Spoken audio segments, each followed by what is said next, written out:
고린도전서 12장 27절 우리 한 절 한 목소리로 함께 읽겠습니다. 시작. 이제 너희는 그리스도의 몸이요 개별적으로는 그 지체들이라. 아멘. 교회는 그리스도의 몸이다라는 제목으로 말씀을 전하겠습니다. 우리가 창립 20주년을 한 주 앞두고 우리 교회가 어떠한 것인가, 우리 교회는 어떤 모습으로 그렇게 서 있어야 하는가, 그런 말씀을 전하고자 하는 것입니다. 자, 성경은 교회가 무엇인지 보여주고 있는데 우리가 알기 쉽게 이해할 수 있도록 여러 가지 비유로 말씀해 주시는 것을 볼 수가 있습니다. 어떤 것들이 있습니까? 요한복음 10장 16절에 따르면 양물이라고 말씀하고 계시죠. 고린도전서 3장 9절에 따르면 하나님의 경적지와 하나님의 건축물이라고 말씀하고 있고요. 고린도전서 3장 16절에 의하면 하나님의 성전이다. 교회가 우리 각자가 그러하고 우리 모임이 그러하다라는 것이죠. 고린도전서 11장 2절에 따르면 그리스도의 신부, 디모데전서 3장 15절에 따르면 하나님의 집, 진리의 기둥과 터전, 이런 것들에 비유하고 있습니다. 그런데 오늘 본문에 따르면 또 하나의 비유를 들어서 교회가 무엇인가를 말씀해 주고 계시는 것이죠. 비유지만 그 또한 실제적인 진리인 것을 우리가 알 수가 있습니다. 다시 말씀드리지만 비유를 들어서 설명하는 것은 그 설명하고자 하는 그 진리를 우리에게 쉽게 깨닫게 하시기 위한 하나님의 배려인 것입니다. 그렇다고 해서 신천지가 말하는 것처럼 성경의 모든 것이 다 비유는 아닌 것이죠. 비유는 알기 쉽게 설명하기 위한 하나의 방법일 뿐인 것입니다. 교회를 몸에 비유하고 있습니다.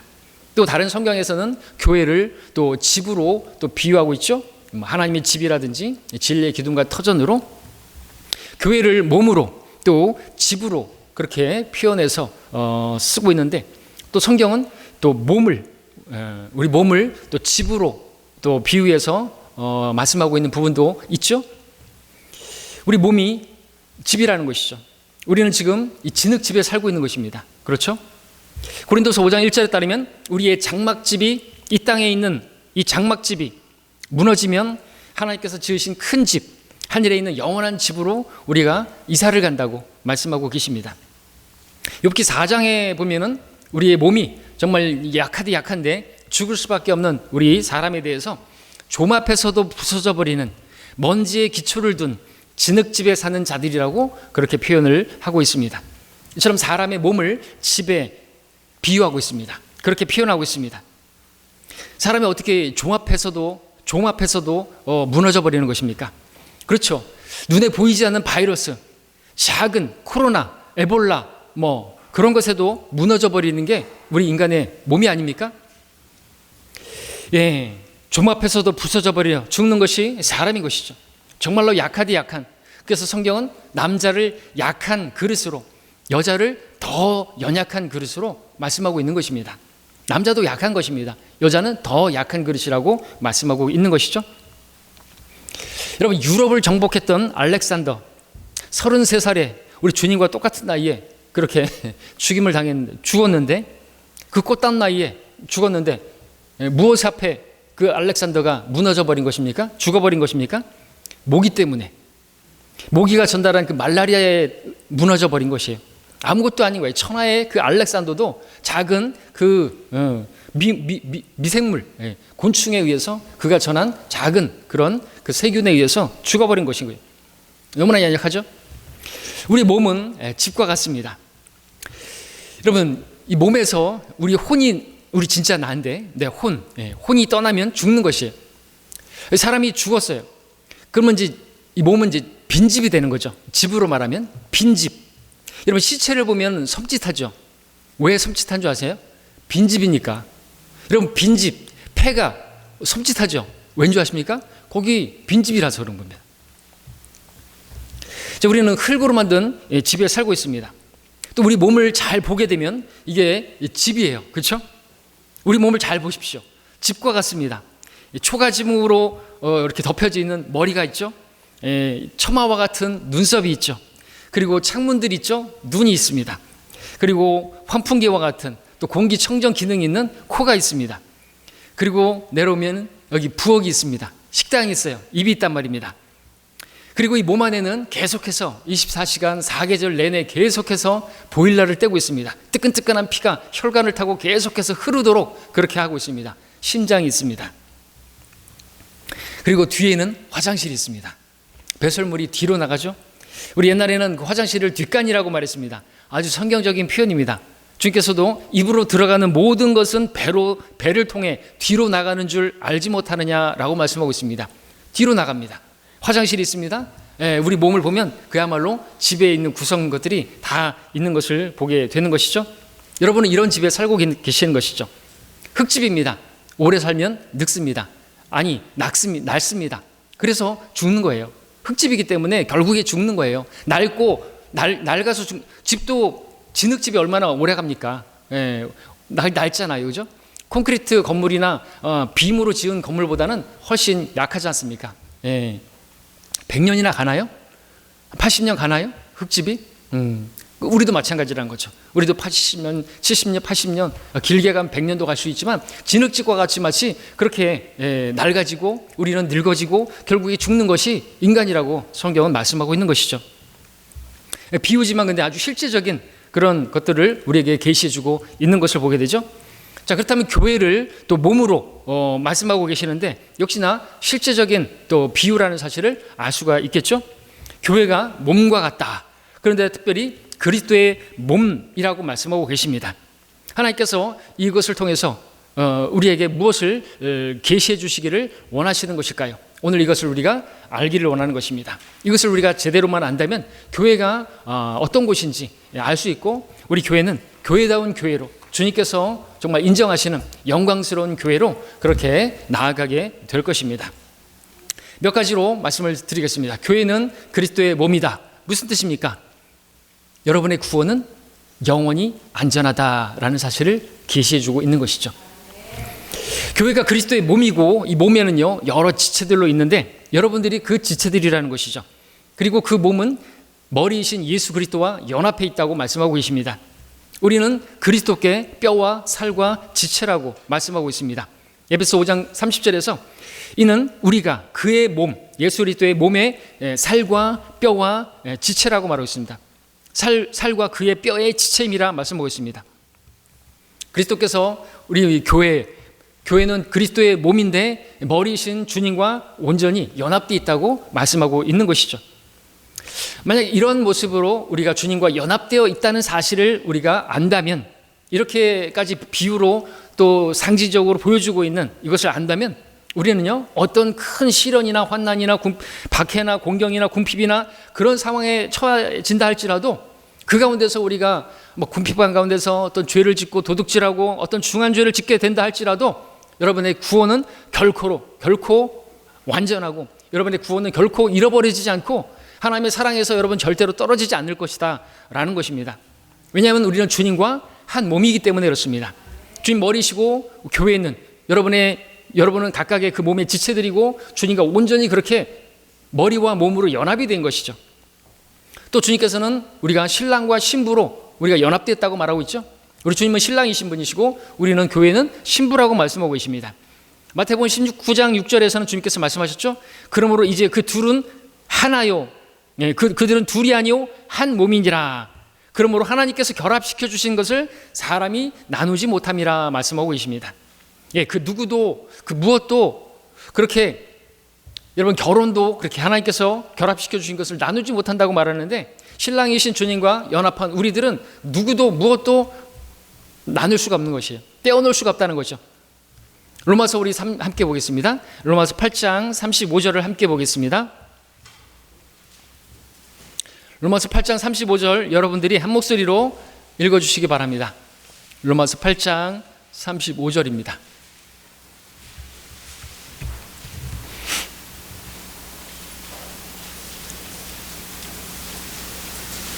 로마서 8장 35절 여러분이 함께 읽으시겠습니다. 시작. 누가 우리를 그리스도의 사랑에서 떼어놓을 수 있으리요? 환난이나 공경이나 박해나 기근이나 헐벗음이나 위험이나 칼이랴. 네, 지금 사도 바울의 고백인데 사도 바울이 지금 이제 순교를 앞두고 있고 목배임을 당한다 할지라도 그분과의 관계에서 떼어놓을 수 있는 것은, 나뉘어질 수 있는 것은 없다고 그렇게 말하고 있는 것이죠. 36절도 보면은 기록된 바와 같이 우리가 주를 위하여 온종일 죽임을 당하였으며 도살당할 양으로, 여러분 도살당할 양, 목베임을 당해서 그렇게 도살당하는데 실제로 사도 바울은 그렇게 목베임을 당해서 참수형으로 죽었습니다. 로마의 시민권자이기 때문에 십자가에 다른 제자들은 달려 죽었는데 목베임을 당해서 로마의 시민권자이기 때문에 그 또 하나의 배려라고 할 수 있겠죠. 목베임 당하면은 그 고통이 다른 것보다 적으니까 십자가는 엄청나게 고통인데, 자 그런데 그렇게 자기가 지금 목이 달아난다 할지라도 뭐 어떤 이 세상의 신이 이 로마를 통해서 그 머리이신 주님과 또 자기 몸 교회인 그 몸, 그것을 분리시키기 위해서 그 목적으로 머리를 몸에서 분리시킨다 할지라도, 그런다고 해서 그 육체의 머리와 몸은 분리가 된다 할지라도 그리스도와 연합한 그리스도의 몸인 교회로서의 머리 되신 주님과의 연합은 절대로 끊어질 수 없다라는 그런 부분이 있는 것이죠. 그러니까 대수롭지가 않은 거예요. 목이 달아난다 할지라도, 내 목을 내 몸에서 떼어놓는다 할지라도 머리 대신 주님과 나와의 연합은 떼어놓을 수 없다라는 것이거든요. 그리스도의 사랑에서 결코 떨어질 수 없다라고 하는 것이죠. 이처럼 교회가 그리스도의 몸이라고 하는 것은요, 비록 이 땅에서 우리가 정말 약함 가운데 있고, 그래서 우리가 범죄할 수도 있고 때로는 주님을 부인한다 할지라도, 또 이 세상은 또 악함 속에 놓여 있기 때문에, 자 그렇다 할지라도 그리스도와 연합되어 있기 때문에 우리는 결코 버림받거나 우리는 떨어져 나갈 수 없는, 주님의 사랑에서 그 구원에서 떨어질 수 없는 그런 우리라는 사실을 보여주는 것입니다. 그것이 교회가 그리스도의 몸이라는 것을 통해서 보여주고 계시는 것이죠. 여러분 예수님 영접하셨습니까? 그렇다면 여러분들은요, 그러고 싶진 않겠지만 지옥에 가고 싶어도 여러분 지옥에 갈 수가 없는 여러분들이 된 거예요. 한번 예수님을 영접했다고 한다면요, 그 구원은 그 영원한 구원인 것이고요. 그래서 한 번 구원은 영원한 구원이라고, 많은 교회들이 그것을 믿지 않는다 할지라도 한 번 구원은 영원한 구원이고, 한 번 예수님 영접하면 그것은 완전한 영원한 그러한 구원이라고 얘기하면 그것은 죄를 조장하는 교리고, 그렇게 가르치면 신자들이 죄 짓는데 담대할 거라고 그렇게 말할지 모르겠지만, 오히려 성경은 그러므로 우리가 율법 아래 있지 아니하고 은혜 아래 있으니 죄를 지어도 된다는 말이냐? 결코 그럴 수 없느니라고 오히려 말씀하고 있다는 것이죠. 은혜 아래 있기 때문에, 그 은혜를 알기 때문에, 죄 때문에 예수님께서 내 죄를 담당하기 위해서 죽으셨기 때문에 우리는 오히려 더 그 죄를 멀리하는 삶을 살고, 그 사랑을 알기 때문에 또 우리 자신이 어떤 환난이나 또 어떤 그 위협이나 나를 고문한다 할지라도 도살당할 양처럼, 여러분들 그 원형 경기장에서요, 예수님을 부인하라고, 예수님을 부인만 하면 살려주겠다고, 그런데도 사자 앞에서요 부인하지 않았어요. 어서 나를 죽이라 이거죠. 사자 밥이 되기를 기꺼이 감당했던 것입니다. 주님을 부인하지 않겠다 이거죠. 주님께서 나를 구원하시기 위해서 십자가에서 죽으셨는데, 주님께서는 나를 평생 동안 나를 부인하지 않으셨고 내 기도에 항상 신실하게 응답해 주셨는데, 내가 나 살자고, 내 목숨 건지자고 내가 이걸 예수님을 부인한다고? 필요 없다고. 어서 오라고 사자. 거기서 담대하게 죽었던 것이죠. 왜? 예수님을 그렇게 사랑했던 것입니다. 바울은 또 그것을 말하고 있는 거죠. 어떤 무엇도 하나님의 사랑에서 나를 떼어놓을 수 없다 이거죠. 누가 나를 박해하고 누가 나 교회 가지 못하게 막는다 할지라도 그런 것들이 뭐 대수냐 이거죠. 하나님의 사랑에 우리가 지금 하나님께서 내가 예배드리는 걸 기뻐하시고, 내가 바른 성경으로 예배드리는 걸 기뻐하신다면, 내가 그곳이 아무리 멀리 있다 할지라도 여러분들 다 이렇게 오신 거 아닙니까? 멀리서 오시잖아요. 모포에서 오셨고 멀리서도 오시지 않습니까? 왜? 그만한 가치가 있기 때문에, 주님은 그만한 대접을 받으실 만한 충분한 분이시기 때문에, 나를 구원하신 분이시기 때문에 나는 주님을 기쁘시게 하기 위해서 이제 나는 그렇게 하는 그런 모든 희생과 헌신들은 절대로 그것은 지나치지 않다고 믿기 때문에 나와서 그렇게 우리가 예배를 드리는 거 아닙니까? 기억하십시오. 우리는요, 지옥에 가고 싶어도 갈 수 없는 존재들이 된 것입니다. 우리는 계시록에 나오는 라오디케아인들에게 경고하고 있는 그 경고가 해당이 안 되는 그런 사람들인 것이죠. 뭐라고 하고 있습니까? 내가 그처럼 미지근해서 차지도 아니하고 덥지도 아니하기 때문에 내가 너를 내 입에서 토해내겠노라. 라오디케아인들은 차지도 않고 덥지도 않은 미지근한 그런 신앙이었죠. 토해내겠다 하셨습니다. 근데 우리는 여기에 해당되는 게 아닌 게, 왜냐하면요, 우리는 주님의 그 위장 안에 있는 어떤 음식물 찌꺼기가 아닌 거예요. 우리는 그 주님의 살과 뼈의 그 지체가 된 거예요. 토해낼 수가 없는 거란 말이죠. 근데 오늘 대환란 때는 그렇게 끝까지 견디지 않냐고 그렇게 미적지근한 신앙생활 하면요, 그리고 주님을 믿는다고 하지만 또 부인해버리면요, 대환란 때는요, 짐승의 표를 받아버리면요, 애 때문에 그래서 아이벤 여인에게는 화가 있다고 말했는데, 자기 목숨 때문이 아니라 자기 아기가 막 젖달라고 하는데 분유 살 돈이 없어서 짐승의 표를 받아버리는 그런 상황이 되기 때문에 그 당시에는 아이벤 여인들에게는 화가 있는 거죠. 대환란 때 말입니다. 지금 우리는 그런 말씀을 보면서 아이벤 여인에게 화가 있대. 그럼 임신한 우리 자매님들은 화가 있는 겁니까? 성경을 나눠서 볼 줄 모르면요, 두려워하게 되는 것이고요, 그렇게 되는 것이죠. 자, 우리는 주님의 몸을 이룬 지체들인 것입니다. 절대로 토해물 땡을 당한, 또 주님께서 우리를 버리지 않으시는, 떠나지 않으시는 그러한 존재가 된 것이죠. 교회가 바로 여러분이 그리스도의 몸이라는 사실, 이것이 우리에게 가르쳐주는 진리인 것입니다. 바로 구원의 영원한 보장인 것이죠. 두 번째로, 교회는 그리스도의 몸이다. 무엇을 보여줍니까? 우리는 바로 예수 그리스도의 통제를 받아야 한다라는 것을 보여주고 있는 것이죠. 왜냐하면 주님께서 교회의 머리이시기 때문에 그렇습니다. 우리 에베소서 1장을 함께 보겠습니다. 에베소서 1장 22절 함께 보겠습니다. 여러분이 함께 한 목소리로 읽어주십시오. 에베소서 1장 22절.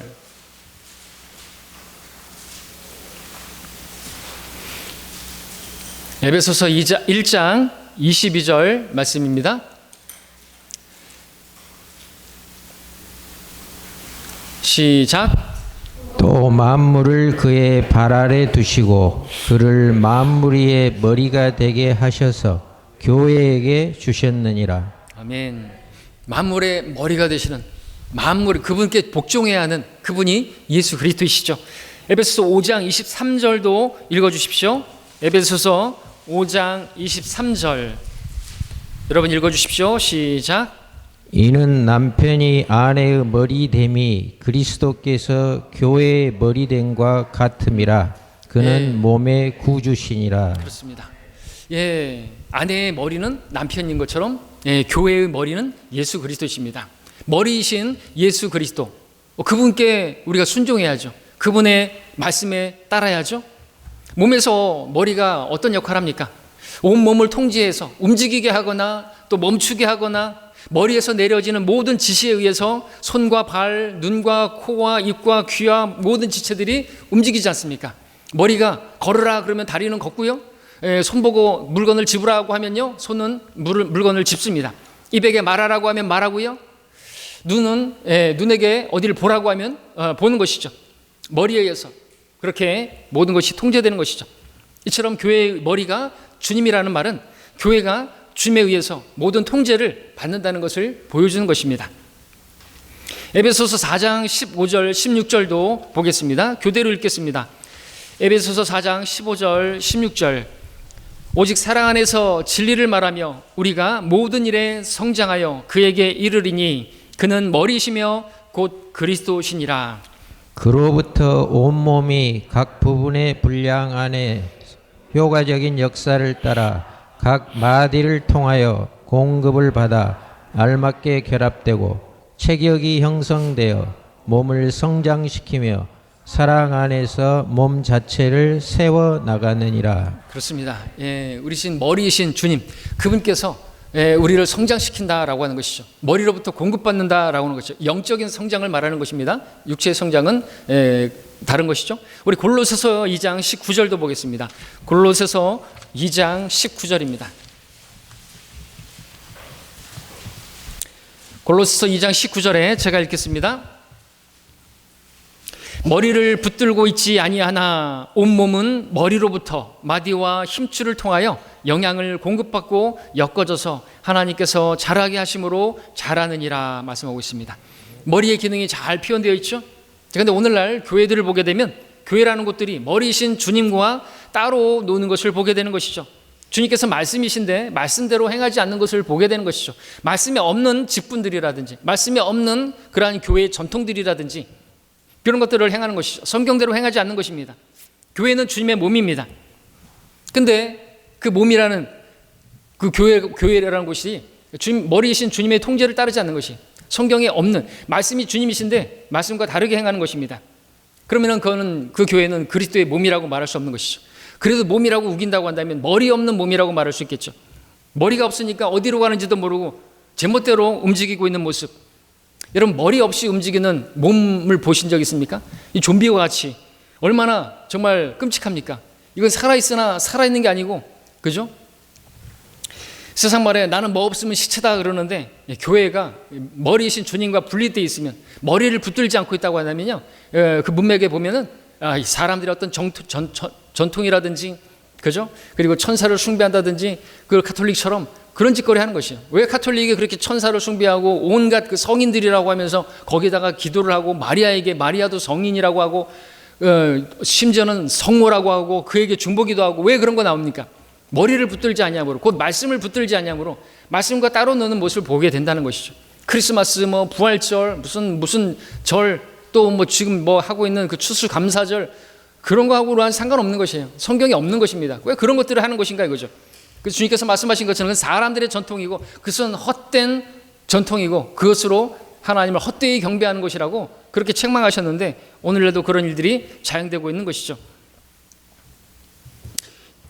자, 오늘 많은 교회들이 하는 모습, 정말로 끔찍한 모습을 보인 거죠. 마치 머리 없는 몸이 움직이는 것이 끔찍한 것처럼. 저는 가끔 유튜브를 이렇게 보다 보면은 쇼트, 거기에 실시간 뭐라 그러죠? 그 라이브 영상, 거기 들어가서 이렇게 보면은 여자 목사들, 남자 목사들이 하는 모습을 보면 이 믿지 않는 사람들이 볼까봐 정말 두려운 그런 모습을 보이는 거죠. 막 방언을 하면서, 되게 보면 다 방언을 하고, 거기다가 또 위에다가 계좌번호 딱 띄워놓고 돈 달라는 거죠.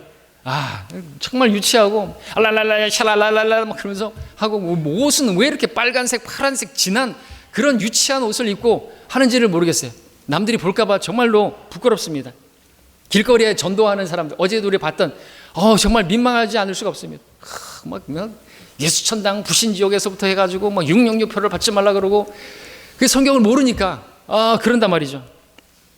목사들은 또 왜 이렇게 설교하는데 뭐 툭하면 뭐 한마디 해놓고 할렐루야, 할렐루야 그러면 아멘, 그러고 왜 그러는 것이죠?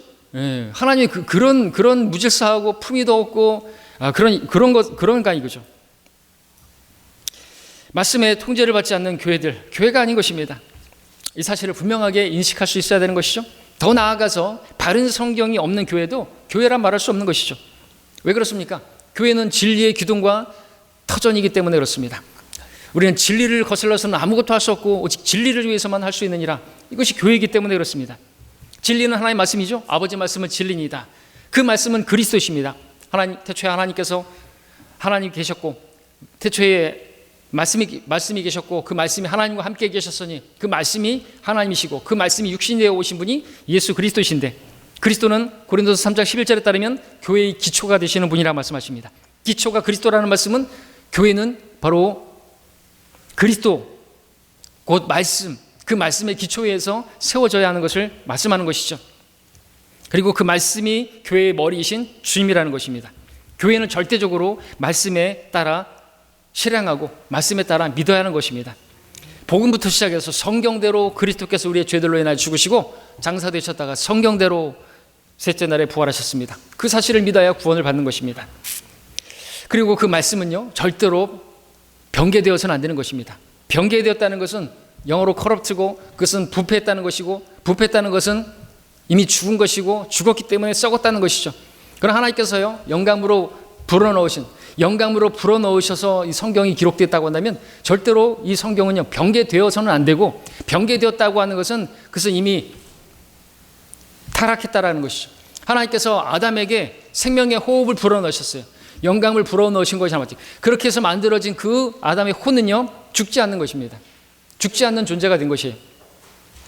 그처럼 하나님 말씀도 하나님 영감으로 주어진 것이기 때문에, 하나님께서 호흡을 불어넣으셨기 때문에, 생명의 호흡을 불어넣으셨기 때문에 그렇게 된 성경은 살아있는 말씀이고요. 하나님 말씀은 살아있고 능력 있는 말씀이고, 이 말씀은 절대로 변개되어서는 안 되는 것입니다.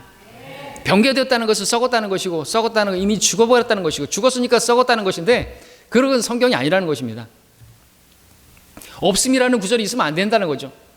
개혁성경 13구절이 없음이라고 돼 있고 그것을 개정했다고 하는 개혁 개정판은 14구절이 없음이라고 돼 있어요.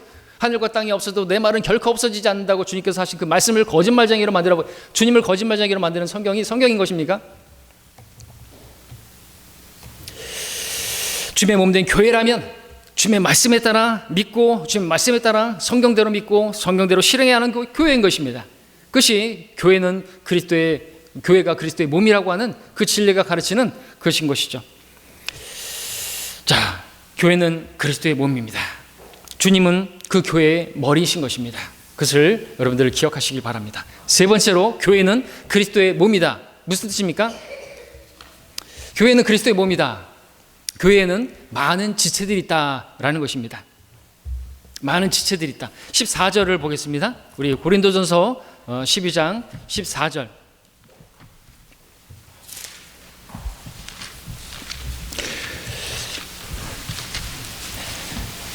고린도서 12장 14절 한 목소리로 읽습니다. 시작. 몸은 한 지체가 아니라 여러 지체로 되어 있으니. 예. 이것은 마치 우리 몸에 팔, 다리 등 여러 지체들이 있고 또 코, 눈, 귀, 입 등 여러 기관들이 있는 것과 같다는 것입니다. 교회가 그렇다라고 하는 것이죠. 그렇다면 이것들은 모두 하나같이 각자가 그 기능을 하는 그런 기능들이 있다라는 것이죠. 그런데 만약 어느 하나라도 없다고 한다면 그 몸은 제 기능을 할 수가 없게 되는 것입니다. 그러므로 교회 안에 있는 성도들은 다 자신이 그 몸의 한 지체임을 알아서 자신의 그 기능을 해야 하는 것이죠. 여러분들이 그 지체들이 한 지체의 그러한 한 몸의 한 지체가 되었다고 성경 말씀하고 있는 것이죠. 여러분들 가운데 저 같은 경우는 지금 이 지체, 교회의 입이라고 할 수 있겠죠. 그리고 여러분들 같은 경우는 또 귀가 될 수도 있고 여러분들 어떤 성도들의 그 어려움을 잘 듣고 기도해 주는 그런 분들이 계실 거고 눈도 있을 수 있겠죠. 그래서 어떤 피로들을 보게 되고 그런 지체들인 것이죠. 여러분들 근데 몸의 그 지체 한 지체가 그 기능을 제대로 못한다고 한다면 그 몸 전체가 영향을 받기도 하고 그 몸 자체가 활력 있게 움직이지 못하는 그런 것이 교회가 되는 것이죠. 그래서 우리는 다른 지체들에게 좋은 영향을 비춰야 되고 내가 오히려 이제 본이 되어야 하고 그렇게 어떤 좋은 간증을 남겨야 하는 것이죠. 우리가 그리스도 안에서 자유롭게 되었다고 해서 나는 죄에서 지옥에서 자유롭게 되었고 나는 지옥에 가고 싶어도 갈 수 없게 되었다고 해서 내 마음대로 살아도 되고 예배를 드리는 데 있어서도 교회에 있는 데서도 막 머리도 막 노랗게 하고 그럴 수도 있어요. 그러나 그 자유가 그런 자유가 아니라는 거죠. 다른 사람들에게 영향을 미치는 것이 미니스커트 입을 수도 있고요. 뭐 그럴 수 있어요. 근데 그게 다른 성도들에게 좋은 영향이 미치지 않는다고 하면 우리가 다 모든 것이 합법적이라고 한다면 합법적이지만 다 세워주는 것이 아니면 우리가 자제할 줄 아는 그것이 성숙한 성도이고 그것이 교회의 지체로서의 그러한 행동이어야 하는 것이죠. 이게 지체라는 것의 그 의미인 것이고 교회가 그리스도의 몸이라고 하는 것에 그러한 가르쳐주는 진리인 것이죠. 자, 그럼에도 불구하고 어떤 성도들은요, 나는 그런 것들에 별로 신경 쓰이고 싶지 않다. 나는 교회의 어떤 역할을 감당하고 싶지 않다. 나는 교회 일을 하고 싶지 않다. 나는 다만 그냥 예배만 드리는 것으로 그냥 만족해 주시기를 주님 바랍니다. 이런다고 한다면요, 그건 교회가 뭔지를 모르는 것이에요. 여러분들 각자가 구원을 받았으면 구원받는 즉시로 성령께서 여러분 안에 들어가셨고 여러분의 성령의 전이 되었고 여러분 성령에 의한 은사들이 하나씩 다 하나님께서 주셨다고 말씀하고 계세요. 그 은사, 하나님께서 주신 선물로 교회를 돌아보고 섬기라고. 여러분의 어떤 재능, 바이올린은 잘합니까? 그걸 재능을 은사로 이렇게 드리면 하나님께서 사용하시고 교회가 세워짐을 입는 것이죠. 피아노도 마찬가지고 다른 것도 마찬가지입니다. 어떤 성도님은 또 청소를 잘하시고 어떤 성도님은 또 설거지 잘하시고 반찬을 잘하시고 어떤 성도님들은 권면을 잘하시고 어떤 성도들은 또 여러 가지로 그렇게 감당하는 그러한 교회가 될 때 교회는 건강한 교회고 정말 몸처럼 그렇게 활력 있게 움직이는 교회가 될 수가 있는 것이죠. 근데 그러지 않고 그냥 형식적으로 교회만 왔다 갔다 한다. 몸의 지체임을 모르는 거지. 교회가 몸이라는 사실을 모르는 것이죠. 자신의 몸이 성전된 것을 하나님의 집이라는 사실을 모르고 있는 것입니다. 교회 다니는 교인들을 네 부류로 나눈 이야기가 있습니다. 재밌는데 한번 들어보십시오. 네 부류의 교인이 있대요. 빈집 교인이 있습니다. 별장 교인이 있다며. 주말 교인이 있고요. 주말 부부처럼 주말 교인이 있고 상주 교인이 있습니다. 무슨 뜻일까요? 먼저 빈집 교인은요, 교회 생활을 오래 했는데 정말 오랫동안 교회 다녔는데 얘기해 보면 텅 비어 있대요. 아는 게 없대요. 빈집 교인이라고 합니다. 별장 교인은 뭘까요? 별장 교인, 별장을 찾듯이 자기가 필요할 때만, 어떤 어려운 일이 있을 때만, 어떤 뭐 이렇게 힘을 회복할, 어떤 그 기분 전환하기 위해서 그렇게 가는 그런 목적으로 교회를 찾는 교인을 별장 교인이라고 말합니다. 주말 교인은 어떤 것입니까? 주말 교인, 평일에는 6일 동안은 자기 마음대로 살다가 일요일에만 교회에 나와가지고 그렇게 하나님을 찾는 썬데이 크리스찬이라고 말하기도 하죠. 상주 교인은 뭡니까? 자나깨나 정말 주 없이는 살 수 없네 하면서 그렇게 교회를 생각하고 교회를 돌아보고 그렇게 교회를 찾는 그러한 분들인 것이죠. 여러분은 이 넷 중에 어디에 속하십니까?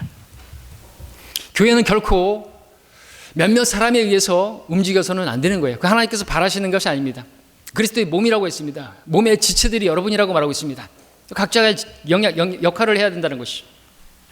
교회 목사와 집사의 직분이 있다고 해서 그 목사와 집사의 그 몇 지체에 의해서 움직이는 그런 교회가 되어서는 안 되는 것이죠. 몇 지체들만 주님의 일을 하고 그렇게 봉사를 해서는 안 되는 것입니다. 모두가 자기 기능을 해야 하는 것이죠. 모든 성도가 주님의 일에 동참하고 할 수 있는 부분에 있어서 하시면 되는 겁니다. 믿음의 분량에 따라 하시면 되는 것이죠. 한 몸이 움직이듯이 하나같이 움직여야 되는 것입니다. 그런데도 한두 지체에 의해서 교회가 움직이고 있다고 한다면 그건 주님께서 원하시는 교회가 아닌 것이죠. 만약 우리 교회도 제도권 교회들처럼 목사와 평신도로 그렇게 구분되어서 목사나 또 어떤 찬양대가 가운을 입고 나오고 목사도 가운 입고 그렇게 해서 막 이렇게 뭔가를 보여주고 쇼를 하고, 그래서 여러분 예배를 보고, 여러분들은 그냥 평신도들은 아무것도 안 하고 앉아있다가 그냥 가고, 여러분 교회는 예배는 보는 것이 아닙니다. 그건 카톨릭의 예배 방식이 보는 거예요. 어디가 예배 보러 가? 뭘 봐요 보기는. 예배는 성경은 드리는 것입니다. 내 몸을 하나님께 드리는 것입니다. 하나님의 말씀을 듣고 하나님께서 그것을 기뻐하세요? 하나님께서 기뻐하시면 제가 그렇게 할게요. 그리고 화답하는 것, 그것을 위해서 지금 말씀을 여러분에게 주시는 것이죠. 그런 그런 예배를 드리는 건, 합당한 것은 내 몸을 거룩한 산 제물로 드리는 것입니다. 보는 게 아니에요.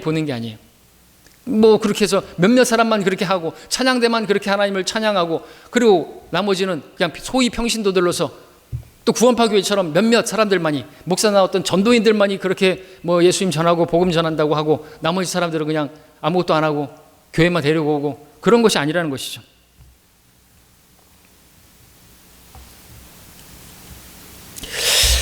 만일 여러 지체가 한 성령께 받은 다양한 은사들이 있는데 거기에서 소외당하고 다른 지체들은 아무것도 안 하고 한두 지체에 의해서 사역이 마치 전체를 대표하는 것처럼 실행되어지고 한두 지체의 기능이 교회 전체의 기능으로 발휘된다고 한다면 그것은 성경이 말하는 그리스도의 몸으로서의 교회는 아닌 것입니다. 성경은 보십시오. 성경은 말씀하십니다. 몸은 한 지체가 아니라 여러 지체로 되어 있느니라. 목사만 있는 게 아니라는 거죠. 목사만 지금 일하는 게 아니라는 것이죠. 여러 지체로 되어 있느니라. 목사는 그 지체 가운데 한 사람에 불과한 것이에요. 제가 대단한 것도 아니고 저만 일하는 것도 아니고 여러분들도 지금 하고 계신 것처럼 그렇게 하시는 거라는 것이죠. 받은 은사대로 그렇게 하면 되는 것이죠. 이것이 교회가 그리스도의 몸이다라는 그것이 가르치는 진리인 것입니다. 네 번째는 무엇입니까? 교회는 그리스도의 몸이다. 무슨 뜻입니까? 지체들 모두가 다 소중하다는 것입니다. 우리 가운데 소중하지 않은 지체가 없는 것이에요. 21절에 보십시오. 21절에 한 목소리로 읽겠습니다. 21절입니다. 12장 21절 시작. 눈이 손에게 나는 네가 필요 없다 하거나 또 머리가 발에게 나는 네가 필요 없다고 말할 수 없느니라. 필요 없는 성도는 없는 것이에요. 재미있는 것은요. 근데 이런 말씀이 고린도 교회에서 나오고 있잖아요.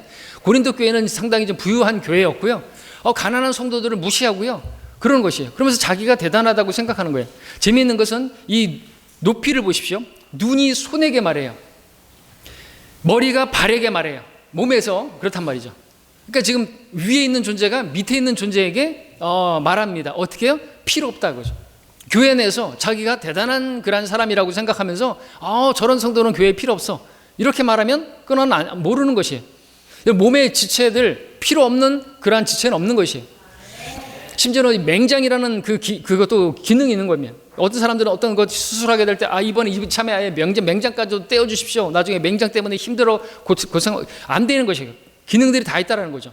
필요 없는 지체가 없어요. 그런 것을 하나님께서 만들어 놓으실 리가 없잖아요. 그렇죠? 자, 하나님께서 친히 한 몸을 구성하는 데 있어서 그 지체들 각각을요 몸 안에 두셨다고 성경 말씀하고 있습니다. 하나님께서 여러분을 몸 안으로 부르셨을 때, 이 그리스도의 몸 안으로 부르셨을 때 하나님께서 원하시는 대로 여러분 각자를 그렇게 한 몸의 지체로 그렇게 정하신 것입니다. 그렇다면 누가 어떤 지체를 무시할 수 있고 그렇게 업신여길 수가 있단 말입니까? 그것은 하나님을 업신여기는 것입니다. 교회를 무시하는 것은 하나님께서 그 지체를 두셨을 때 그 지체를 통해서 가지고 계셨던 그 계획을 거스르는 것이 되는 것입니다. 하나님께서 그분의 원하시는 대로 각 지체를 그 몸 안에 두셨다고 성경은 말씀하고 있습니다. 그러므로 각 지체는 서로에 대해서 필요한 존재인 것입니다. 예. 몸의 지체 한 지체가요 없거나 한 지체가 문제가 생겨도요 아주 어려운 것이죠. 그렇죠? 여러분 이쪽에 손 하나만 뭐 이렇게 잘못돼도 아무것도 못하는 거예요. 그렇죠? 예, 와이셔츠 단추 하나도 채우기 힘들고 넥타이는 아예 포기하고 그냥 지퍼 타이로다가 채워야 되고 그렇죠? 예, 발가락 하나만 다쳐도요 걷지를 못하고 얼마나 불편한지 모르잖아요. 그죠? 뭐 손가락 하나 다쳐도 그렇고요. 몸의 지체가 다 존귀하지 않은 정말 필요하지 않은 지체가 없다라고 하는 것입니다. 쓸모없거나 가치 없는 그런 지체가 그런 지체는 없는 것입니다. 다 가치 있고 소중한 것이죠. 다양한 지체들과 기관들이 서로 가지는 그 기능과 그 일들은 다르지만 그 중요성에 있어서는 서로 비교하거나 우위를 논할 수 없이 모두가 다 독특한 존재로서 반드시 필요하기 때문에 하나님께서 여러분들을 이 자리에 여러분들을 두신 것으로 믿으셔야 하는 것이죠. 몸에 속해 있는 지체들이 서로가 다르지만 서로가 서로를 필요로 하고 있는 것을 여러분의 몸을 보시면 아시지 않습니까? 팔은 다리와 다르지만 다리가 필요하고요. 다리는 팔이 아니지만 또한 팔이 필요한 것입니다. 마찬가지로 눈, 코, 귀, 입 등 다른 기관들이 있는데 이것들은 모두가 다 서로에게 필요한 것들입니다. 교회 안의 성도들이 이와 같다라고 하는 것이죠. 우리는 그런 모습으로 교회를 곧 여러분 옆에 있는 성도를 바라볼 수 있어야 하는 것입니다. 아름답게 보이는 지체들이여 연약하게 보이는 지체들이 필요 없다고 여기지 마십시오. 성경은 분명히 말씀하십니다. 22절에서 뿐만 아니라 몸에 더 약하게 보이는 지체들이 오히려 더 요긴하다 말씀하고 있습니다. 여러분들이 아름답게 보이는 지체라고 한다면 여러분들 착각하지 마십시오. 더 약하게 보이는 지체에게 하나님께서 더 요긴하게 그렇게 하신 것이죠. 여러분들 그 마라톤을 해서 이제 금메달을 땄습니다. 어디에다 걸어주죠? 목에다 걸어주죠. 목걸이에다가 사람 또 우리 여자분들은 목에다가 여기다가 이렇게 아주 존귀한 것을 걸어주죠. 또 귀에다가도 걸어주죠. 왜 그런 거예요? 제가 궁금해서 물어보는 거예요. 왜 여기다가 걸고 여기다가 걸어요? 예? 잘 보이라고? 인지 알았네요.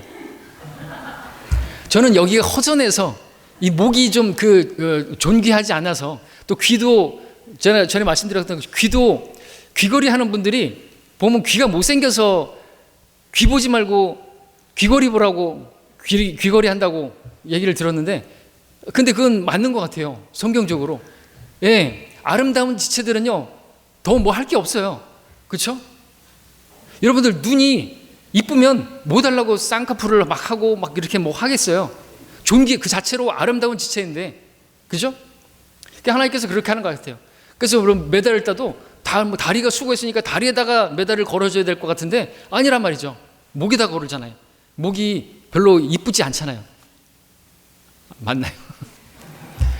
거기다 걸잖아요. 여기 보면 목이 되게 자세히 보세요. 목 보면 되게 못생겼어요. 여기 목젖이 하나 툭 튀어나와 있고 보기에도 좀 그렇고 여기 쇠고리 하나 툭 튀어나와 있고 그런데 거기다 다 걸어준단 말이죠. 그냥 그러려니 하시고 어쨌든 성경은 말씀하십니다. 약하게 보이는 지체에게 존귀해 보이지 않은 어떤 지체에게 더 존귀한 걸 여자분들도 귀걸이 여기다 하잖아요. 안 이쁘니까 이쁘게 해갖고 더 이렇게 해주지 않습니까? 자, 이것이 교회가 그리스도의 몸이다라는 사실을 가르쳐주는 진리인 것입니다. 자, 마지막으로 5번째입니다. 아니, 마지막은 아닙니다. 6번째까지 있는데, 교회는 그리스도의 몸이다. 무슨 뜻입니까? 각 지체들이, 교회 성도들이 서로를 돌봐야 된다라고 하는 것이죠. 서로를 관심해 줘야 된다라고 하는 거죠. 25절 보겠습니다. 12장 25절, 고린도전서 12장 25절 함께 읽습니다. 시작. 이는 몸 안에 분열이 없게 하실 뿐만 아니라 지체들이 서로에게 동일한 관심을 가지게 함이라. 예, 하나님께서 부족한 지체들에게 더 많은 존귀를 주심으로써 그 몸을 조화시킨 것은요, 첫 번째는 몸 안에서 분열이 없도록 하기 위함이고요. 그러니까 막 다투고 뭐 네가 필요 없네 뭐 그러지 않게 하시는 것이고, 둘째, 오히려 서로를 위해서 같은 배려를 갖게 하기 위함이라 말씀하고 있는 것입니다. 주님께서는 한 몸, 성령의 하나 된 이 교회에 분열이 없기를 바라시는 거예요. 근데 고린도 교회에는 분열이 있었습니다. 나는 그리스도파, 나는 바울파, 나는 아폴로파, 나는 뭐 게바파, 그러면서 4분 5일 되었다는 것이죠. 그리스도는 나누시는 분이 아니신데 어떤 지체들을 보면서 나보다 못하네, 예. 그리고 자기는 또 누구를 따르고, 그런 식으로 파를 나눠서는 안 되는 것입니다. 예. 우리 교회 같은 경우는 이제 광주에다가 나주로 샀으니까 나주파 대 광주파로 나누고, 예? 무슨 영산포파 대 뭐 이렇게 나누면 안 되는 것이죠. 또는 뭐 교회 안에서 뭐 어느 대학을 나왔다 그러면 이제 뭐 전남대파, 뭐 조대파 이런 식으로 나누면 안 되는 것이죠. 그렇게 나누면 안 되는 것입니다. 교회 안에는요, 영남, 호남도 없는 것이에요.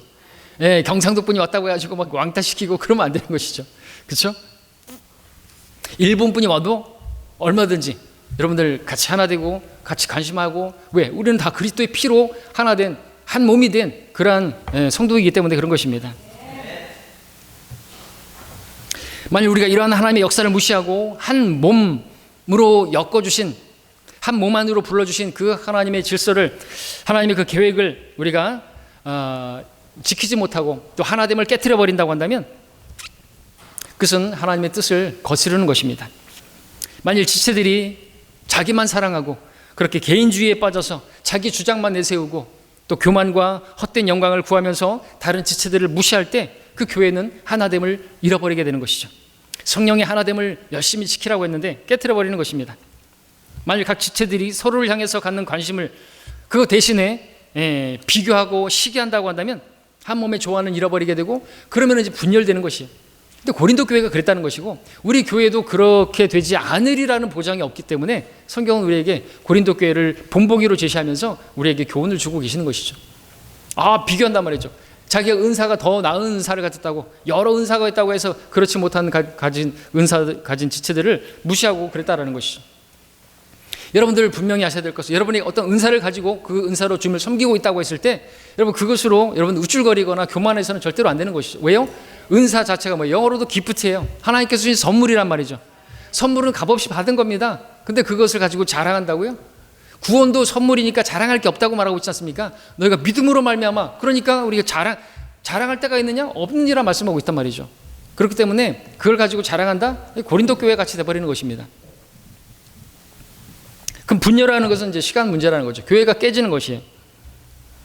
주님께서는 우리를 한 몸으로 부르셨는데 주님의 몸이 분열되는 것을 원치 않으시고, 오히려 지체들이 서로 같은 관심을 가지고 다양한, 나와는 다르지만 다른 것은 틀린 게 아니잖아요. 그죠?